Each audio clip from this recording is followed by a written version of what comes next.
This may be one of the first times that the player makes the coach look bad for what he's wearing. And that's to Rawle's credit. But, you know, today, obviously, it's easy to feel good about sitting here, and I think everybody knows, you know, Rawle obviously announced that he's returning to school. But I would tell you this, that if today he made the decision to not return to school and to stay in the NBA draft, I would feel equally good for him. Wouldn't feel equally good for us as a team or a program, but I would feel equally good for him because, you know, oftentimes when the season ends and this process begins with a player, a college player, you know, how it's going to end up as a result of the process that they choose, that their family chooses, you know, how well they communicate with myself, with our coaching staff, how well and how serious they take the responsibility of their academics at Arizona to finish and continue to move towards their degree and leave here eligible. You learn a lot about them. You learn a lot about their families. And in Rawle's case, all the way through, we had great communication.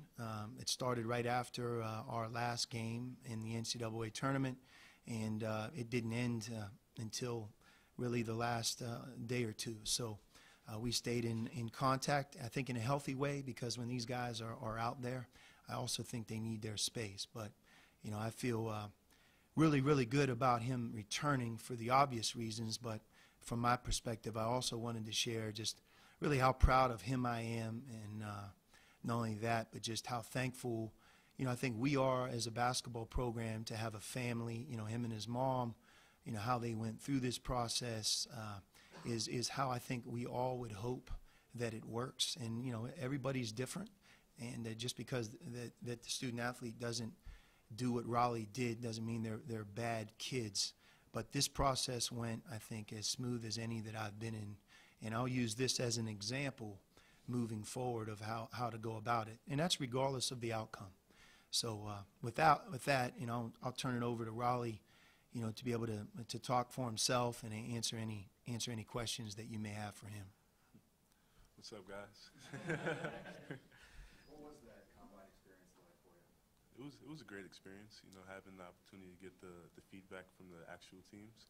And, you know, it's great. I want to thank Coach Miller. I want to thank U of A for having me to have the opportunity to leave both doors open rather than just being fully one way or fully out or the other way. What did you learn from, you have to work out with a few NBA teams, obviously they focus on a little more specific things. What did you learn from your workouts? Individually? Yeah. I think that I learned that, you know, I can compete with the best, and I feel like it's a great opportunity to showcase your abilities in front of GMs and head coaches, and, you know, it was a great experience. What was it like going back home and working out for the Brooklyn Nets? Yeah, it was great, you know. Coach, being from Brooklyn and playing with the Brooklyn Nets, having the opportunity to try out with them and seeing their facility, it was a great experience. You know, I actually saw Rondé Jefferson. Rondé was there when I was out there. So, you know, it was great to see the alumni of U of A. And I think that, you know, that workout was fun. What actually tipped the scale to you coming back? You know, just my trust in Coach Miller, trust in the, U of A. And I think that this time around, next time I make that jump, I think that I'll be in a better position. Well, a lot of people think that your return puts Arizona in the top, you know, 3 or 4, 5 teams in the country. What's different about going into next year compared to yourself going into last year? You know, Coach Miller spoke on it a lot with the experience. It's crazy to think that just a year ago it was my first college game, and you know I was nervous as ever. I was scared. This time around, I think the first game I'll be confident, I'll be ready, and I'll just have faith that my team knows that we all have experience and we have depth. We have a great recruiting class, and we have great leaders coming back next year, and I think that our team is going to be special. You embrace that you don't have a position at the next level, and maybe, Sean, you can interject on this too. Do you think you can find him a position in the next year, maybe to get better at the 1, the 2, or whatever, considering his size? No, I think that's things that the teams love about me. I think that they love the fact that I'm a versatile player. In fact, that they tell me, that's what they tell me. They tell me that I'm one of these hybrid kids that once I get a consistent jump shot, then I'll be virtually unstoppable. But that's what teams tell me, and I think that I'm using that as motivation for this year, and I'll continue to be in the gym every night until the first game of the season, and I'll just shoot 1,000 shots a day. So the jumper was obviously a concern for them. That's partly the concern. Yeah. Real quick. But I think that the NBA, generally speaking, and really college basketball is, it's changed. It's it's not exclusive to Rawle that they call him versatile or positionless. If you look at the game's best, they all can play with an unlimited amount of combination of players, and that's not only offensively but it's defensively. And I think that as Rawle, just like our other players in our program, but this is Rawle's day today. And if we're talking about him, that with his continued development, like getting physically stronger and body fat, getting it as low as he's ever had, being in the best shape of his life, I think that's something that he probably learned going through this process, that how they'll nitpick you as a young player deciding to leave college and go to the NBA about, well, why is your body fat at a certain level, and from a jump shot perspective, Rawle has made tremendous improvement in that area already. If you would have judged him as a shooter at this time a year ago, and now you look at where he is today, he made a lot of improvement, and that's to his credit because he loves the game and he lives in the gym. So I think with another 4 or 5 months here before we even get started on those two things, when you talk about, we don't necessarily have to find him a position. I think it's just more about him developing so that, a year from now, that he's a better overall player, a more prepared player than he is right now. And that's really what college basketball is all about, going from 18 to 19, 19 to 20. Rawle and I talked, if you looked at his high school career as a 9th and 10th grader at Christ the King, he was a really good young player. But if you compared him in his last year at Christ the King to his first year, it's night and day. And a lot of times, and you guys know this, just watching some of our best players that have played in our program leave their freshman year and return as a sophomore, it's night and day in difference. And I think a lot of that will happen for him because he has a healthy chip on his shoulder. And I think that the next 4 or 5 months will represent a lot of hard work and great opportunity for him to improve. Besides the jump shot, was there anything, or what else kind of feedback, any specifics you got from the NBA guys that you didn't gain yourself from going through the first year here? I mean, every feedback, all the feedback that I've received, I look at it as a positive, in being that it's just going to motivate me to have a better year this year. And I just think that everything that the teams were telling me, it was great. Was there anything like, anything specific about your game that they liked and said, hey, you can tweak that a little bit better?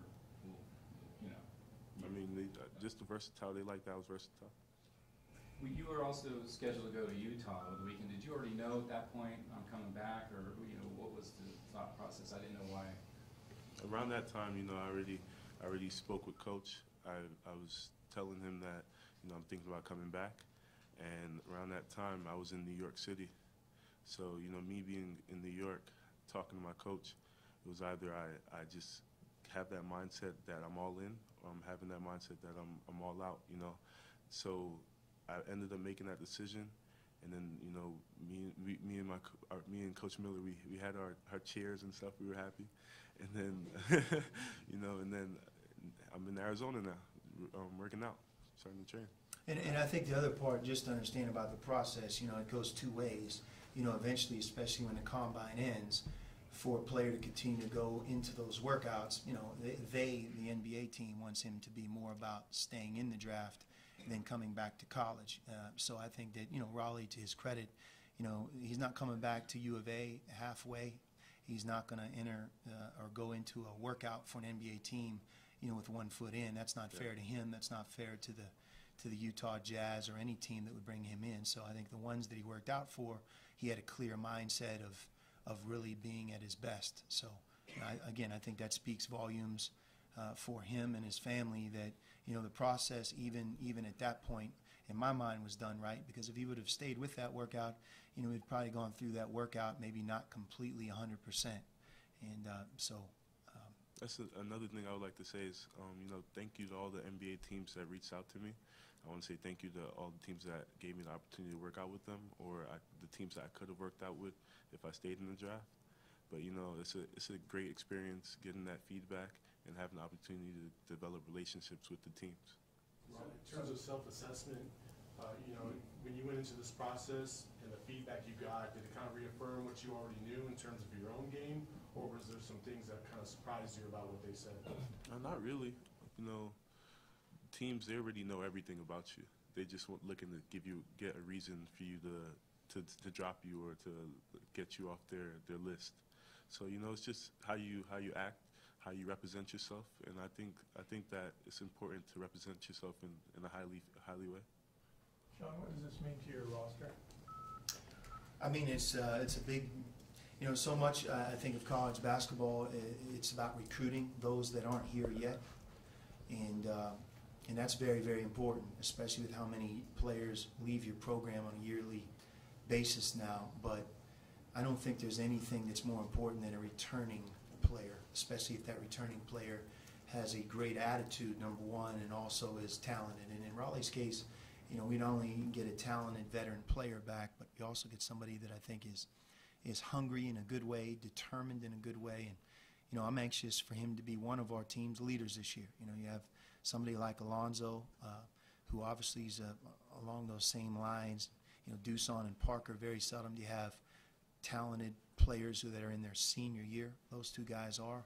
But, you know, I think the leadership and the experience level with Rawle now joining them, you know, it allows somebody like, for example, DeAndre, who has a lot going to be placed on his shoulders in terms of pressure to perform, that it's going to be nice for him to have a team of guys that can give him good advice, help him, and you know, walk out onto the court with a number of players that have been there and done that before. Is it safe to say you're done with the 2017-18 roster? Or? Yeah, I hope so. I mean, if not, I mean, I think we really have to take a look even further at what's going on. But yeah, I mean, we're sitting at 13 guys on scholarship. You know, I credit our coaching staff. I mean, it's been a tireless, exhausting effort, really, from the time that we've finished playing in this year's NCAA tournament until this moment here. It really wasn't until today that our roster was complete. So if you do the math on that, I guess what is it, about 7 or 8 weeks since then? And, you know, that period of time has really become maybe the most important period of time in a college basketball season. From the time your season ends until, you know, mid-May, there's a lot going on, some of which you don't have total control over. But that's why I started today with what I did, and that is, and you know, when I look at somebody like Rawle, he did a great job in this process. Credit to his family as well, that they had a trust in Arizona, and if today meant he was going to stay in, I have the peace of mind that he really took the process for what it was, listened to the right people, and made the best decision for himself. And he made this decision. You know, I didn't make it, and I don't think that his mom made it. Rawle was able to make it, but he was able to make it because he went about it the right way. The fact that you've gone through this seemingly the last 3-4 years, does that give you experience in having to deal with this in terms of roster movement or last-second decisions? And how has that been for you? Because, you know, it's happened every year. Yeah, I mean, it's an imperfect world. Every year is different. You know, each year represents its own challenges. Once in a while, you expect somebody to leave, and sometimes the unexpected happens. You know, a lot of it depends on the type of season you just had. In my mind, the better overall year that the team has, to me, you have to expect a lot more movement in the spring, and that's what we had this year. We had a lot going on, but I think at the end, we had those that have left, and we have those that have returned, and then we have quite a few guys that haven't been here yet. And I think it has the makings of a really exciting season. And, you know, Rawle and I talked about that, from our non-conference schedule to a lot of the things that he's returning to. You know, he's going to return to a healthy team, an exciting schedule, a team that's expected to do a lot. And I think with that, not just him, but anybody who's a part of this year's team, it's going to bring out the best in them. Can you comment on today's news roster edition? Yes, I can. Do you have any more questions for Rawle? I have another question for him. Going through the process, did you have an opportunity to touch base with any of the alumni that might be involved in the NBA right now and get their opinions and stuff like that, or how's that process work with the alumni from here? I think my coach at the Combine was a U of A alum from the Brooklyn Nets, And I spoke to him a little bit. When I trained with the Brooklyn Nets, I got to have nice conversations with him. But you know, they didn't really tell me anything in specific. They just told me to trust my heart, go with my gut, and you know, they think that I would be in a good position no matter what decision I chose. But at the same time, you know, I'm just happy to be here. How much time have you been able to actually reflect on last season since you've been so busy with combine stuff? After we lost to Xavier, you know, Coach would tell you, it took me about 2 weeks to get over it. You know, he was trying to get meetings, deciding what I was going to do. And I'll just say, just give me a week, just give me a couple days. And then we finally met, and then, you know, we expressed each other. You know, Coach actually told me I have 3 options. He said, you know, I can either be all in, I can be all out, or I can go with the test the waters process. And, you know, I still didn't give him an answer that same day. Waited a couple more days, and then, you know, I told him that I was going to test the waters. And, you know, Coach Miller, he supported me 100%. He was with me through the end. You know, he even sent me a text after the first game. You know, he said, "Great game." So, you know, I appreciate that, and that's one thing that I loved in the fact that the staff, we have a new coach in Coach Romar, and he's special with when it comes to offense, when it comes to defense. He has a lot going with him, and I think that we upgraded on every level. Yeah. Good job, Rawle. Thank you, guys. Hey, before you leave, remember to say Savage Life.